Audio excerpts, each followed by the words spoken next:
जय जय हरि मित्रों, मैं रोहित बंसल अजमेर से एक बार फिर हाजिर हूँ एक रोचक एवं पौराणिक कहानी के साथ।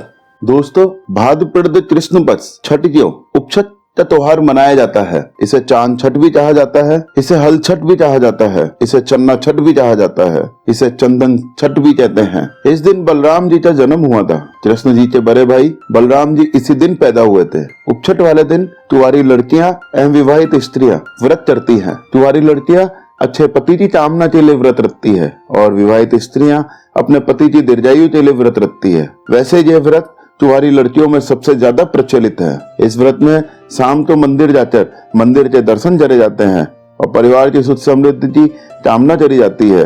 रात को चंद्रोदय को अर्घ्य देकर उसके बाद ही खाना खाया जाता है। इस व्रत को करने की विधि बहुत आसान है। आप सुबह नहा धोकर मंदिर जाएं, दर्शन करें एवं दिन भर आप तो कुछ भी आहार ग्रहण नहीं करना है। लेकिन आजकल भूखा रहना इतना आसान नहीं है, तो आप दोपहर में चाहें तो फलाहार ग्रहण कर सकते हैं। शाम के वक्त फिर से नहाकर आप मंदिर जाएं।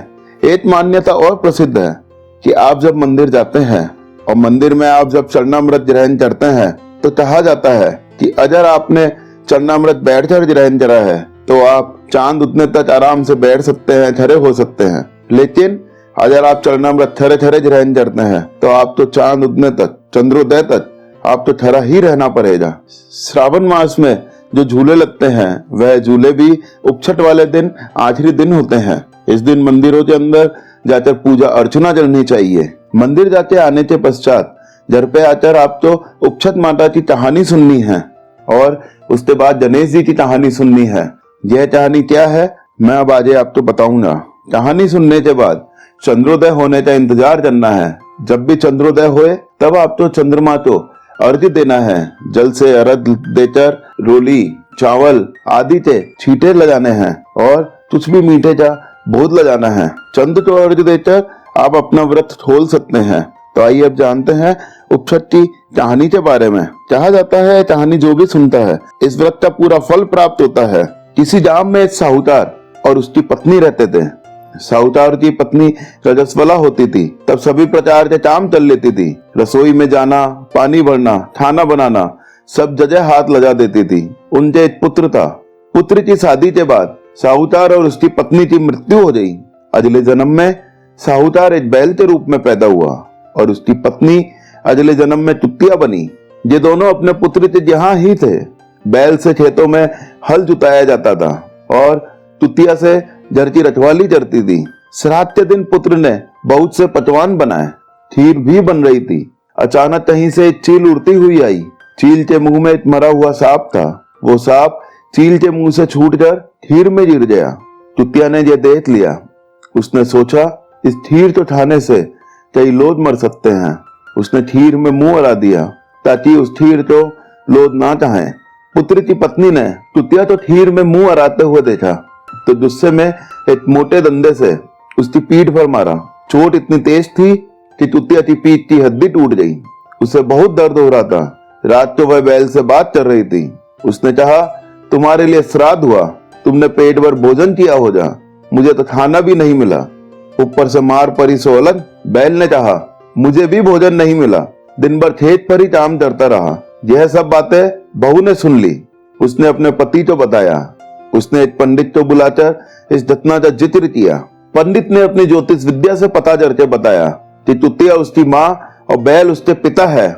उनको ऐसी योनि मिलने के कारण माँ द्वारा रजस्वला होने पर भी सब जगह हाथ लगाना, खाना बनाना और पानी भरना था। उसे बड़ा दुख हुआ। माता पिता के उद्धार का उपाय पूछा। पंडित ने बताया यदि उसकी कुंवारी कन्या भाद्रपद कृष्ण पक्ष की छठ यानी उपछठ का व्रत करे, शाम को नहाकर पूजा करे, उसके बाद बैठे नहीं, चांद निकलने पर अर्घ्य देवे, अर्घ्य पर जो पानी गिरे वह बैल और चुटिया तो छू जाए तो उनका मोक्ष हो जाएगा।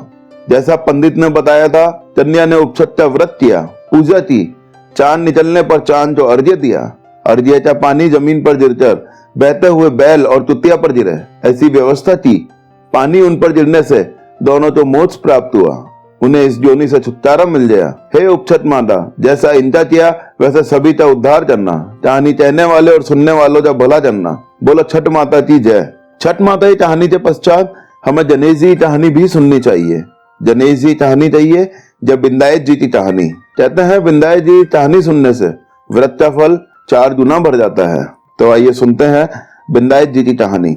एक बार गणेश जी एक लड़के का वेश धरकर नगर में घूमने निकले। उन्होंने अपने साथ में चुटकी भर चावल और चुल्लू भर दूध ले लिया। नगर में घूमते हुए जो मिलता उसे खीर बनाने का आग्रह कर रहे थे। बोलते, माई खीर बना दे। लोग सुनकर हंसते। बहुत समय तक घूमते रहे मगर कोई भी खीर बनाने को तैयार नहीं हुआ। किसी ने ये भी समझाया कि इतने से सामान से खीर नहीं बन सकती, पर गणेश जी को तो खीर बनवानी ही थी। अंत में गरीब बुरी अम्मा ने उन्हें कहा, बेटा चल मेरे साथ, मैं तुझे खीर बनाकर खिलाऊंगी। गणेश जी साथ चले जाए। बुरी अम्मा ने उनसे चावल और दूध लेकर एक बर्तन में उबलने चढ़ा दिए। दूध में ऐसा उबाल आया कि बर्तन छोटा पड़ने लगा। बुरी अम्मा को बहुत आश्चर्य हुआ, कुछ समझ में नहीं आ रहा था। अम्मा ने घर का सबसे बड़ा बर्तन रखा, वो भी पूरा भर गया। खीर भरती जा रही थी, उसकी खुशबू भी चारों तरफ फैली जा रही थी। खीर की मीठी मीठी खुशबू के कारण अम्मा की बहू के मुंह में पानी आ गया। उसकी खीर खाने की इच्छा बहुत अधिक तीव्र होने लगी। उसने एक कटोरी में खीर निकाली, दरवाजे के पीछे बैठी और बोली, ले गणेश तू भी खा, मैं भी खाऊं, और खीर खा ली। बुरी अम्मा ने बाहर बैठे गणेश जी को आवाज लगाई, बेटा तेरी खीर तैयार है, आकर खा ले। गणेश जी बोले, अम्मा तेरी बहू ने बहुत लगा दिया, मेरा पेट तो बढ़ गया है, खीर तू गांव वालों को खिला दे। बुरी अम्मा ने गांव वालों को निमंत्रण देने गई। सब हंस रहे थे। अम्मा के पास तो खुद के खाने के लिए कुछ नहीं है, पता नहीं गांव तो कैसे खिलाएगी, पर फिर भी सब आए। बुरी अम्मा ने सबको पेट भर खीर खिलाई। ऐसी स्वादिष्ट खीर उन्होंने आज तक नहीं खाई थी। सभी ने तृप्त होकर खीर खाई, लेकिन फिर भी खीर खत्म नहीं हुई, भंडार भरा ही रहा। हे गणेश जी महाराज, जैसे खीर का भगोना भरा रहा, वैसे ही हमारे घर का भंडार भी सदा भरा रहे। बोलो गणेश जी महाराज की जय, बोलो विंदायत जी महाराज की जय।